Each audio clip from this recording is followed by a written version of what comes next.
السلام علیکم ورحمۃ اللہ وبرکاتہ۔ بسم اللہ الرحمن الرحیم۔ ربی اشرح لی صدری ویسر لی امری واحلل عقدۃ من لسانی یفقہوا قولی۔ نماز نبوی کورس میں جو آج کا ہمارا موضوع ہے، تیمم کسے کہتے ہیں، تیمم کرنے کی ضرورت کب پیش آتی ہے، کیا جنابت اور حیض کی حالت میں تیمم جائز ہے، اور تیمم کرنے کا مکمل طریقہ۔ پانی نہ ملنے کی صورت میں طہارت کی نیت سے پاک مٹی کا قصد کر کے اسے ہاتھوں اور چہرے پر ملنا تیمم کہلاتا ہے۔ تیمم کرنے کی ضرورت کب پیش آتی ہے؟ پانی نہ ملنے کی کئی صورتیں ہیں، مثلا مسافر کو سفر میں پانی نہ ملے، یا پانی کے مقام تک پہنچنے پر نماز کے فوت ہو جانے کا خطرہ ہو، یا وضو کرنے سے مریض کو مرض کی زیادتی کا خوف ہو، یا پانی حاصل کرنے میں جان کا ڈر ہو، مثلا گھر میں پانی نہیں ہے، باہر کرفیو نافذ ہے، یا پانی لانے میں کسی دشمن یا درندے سے جان کا اندیشہ ہو، تو ایسی صورت میں ہم تیمم کر سکتے ہیں، خواہ یہ کتنے برسوں قائم رہے، تیمم بھی قائم رہے گا۔ رسول اللہ صلی اللہ علیہ وآلہ وسلم نے فرمایا، پاک مٹی مسلمان کا وضو ہے، اگرچہ 10 برس پانی نہ پائے۔ کیا جنابت کی صورت میں تیمم جائز ہے؟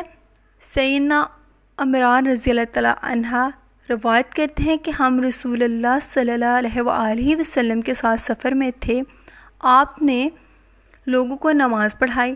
جب نماز مکمل کر لی تو اچانک آپ کی نظر ایک آدمی پر پڑی جو لوگوں سے الگ بیٹھا ہوا تھا، اور اس نے لوگوں کے ساتھ نماز نہیں پڑھی تھی۔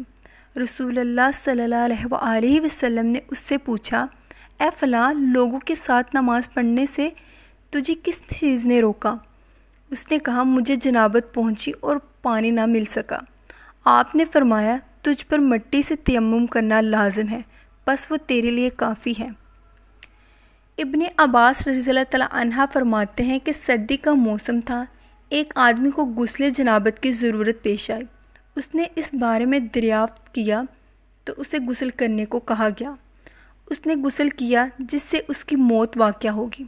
جب اس واقعے کا ذکر رسول اللہ صلی اللہ علیہ وآلہ وسلم سے کیا گیا تو آپ نے فرمایا، ان لوگوں نے اسے مار ڈالا، اللہ انہیں مارے، بے شک اللہ تعالیٰ نے مٹی کو پاک کرنے والا بنایا ہے، وہ تیمم کر لیتا۔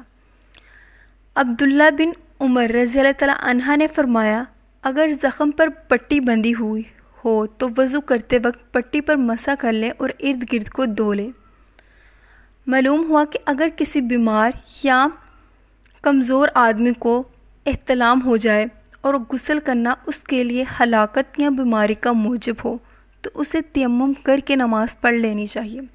نیز یہ بھی ثابت ہوا کہ زخموں اور پھوڑوں وغیرہ کی پٹی پر مسح کر لینا درست ہے، اور حیض اور نفاس سے فارغ ہونے والی عورتیں بھی بوقت ضرورت تیمم کر کے نماز پڑھ سکتی ہیں، اس لیے کہ تیمم عذر کی حالت میں وضو اور غسل دونوں کا قائم مقام ہے۔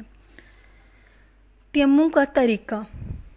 سیدنا عمار رضی اللہ تعالیٰ عنہ بیان کرتے ہیں کہ مجھے رسول اللہ صلی اللہ علیہ وآلہ وسلم نے کسی کام کے لیے بھیجا، میں سفر کی حالت میں جنبی ہو گیا اور پانی نہ ملنے کی وجہ سے جانور کی طرح خاک پر لوٹ پوٹ ہوا اور نماز پڑھ لی۔ پھر سفر سے آ کر یہ حال رسول اللہ صلی اللہ علیہ وآلہ وسلم کے سامنے بیان کیا تو آپ نے فرمایا، تیرے لیے صرف یہی کافی تھا کہ تو یوں کر لیتا۔ پھر آپ نے اسے عملی طور پر یوں کر کے دکھایا، اور نبی اکرم صلی اللہ علیہ وآلہ وسلم نے اپنے دونوں ہاتھ زمین پر مارے، پھر انہیں جھاڑا، پھر ان کے ساتھ اپنے منہ اور دونوں ہاتھوں کی پشت پر مسح کیا، یعنی الٹے ہاتھ سے سیدھے ہاتھ پر اور سیدھے ہاتھ سے الٹے ہاتھ پر مسح کیا، پھر دونوں ہاتھوں سے چہرے کا مسح کیا۔ تیمم کے بارے میں قرآن مجید میں ارشاد باری تعالیٰ ہے، پاک مٹی سے تیمم کرو۔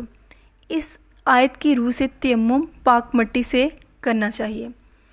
تیمم جیسے مٹی سے جائز ہے، اسی طرح شور والی زمین کی سطح سے اور ریت سے بھی جائز ہے۔ وضو کی طرح ایک تیمم سے کئی نمازیں پڑھ سکتے ہیں، کیونکہ تیمم وضو کا قائم مقام ہے۔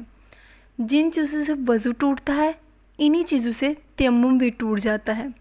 تیمم کے ساتھ نماز پڑھ لینے کے بعد اگر نماز کے وقت ہی میں پانی مل جائے تو اسے باوضو ہو کر نماز دہرانے یا نہ دہرانے میں اختیار ہے، البتہ دہرانا بہتر ہے۔ وآخر دعوانہم ان الحمد للہ رب العالمین۔ السلام علیکم ورحمۃ اللہ وبرکاتہ۔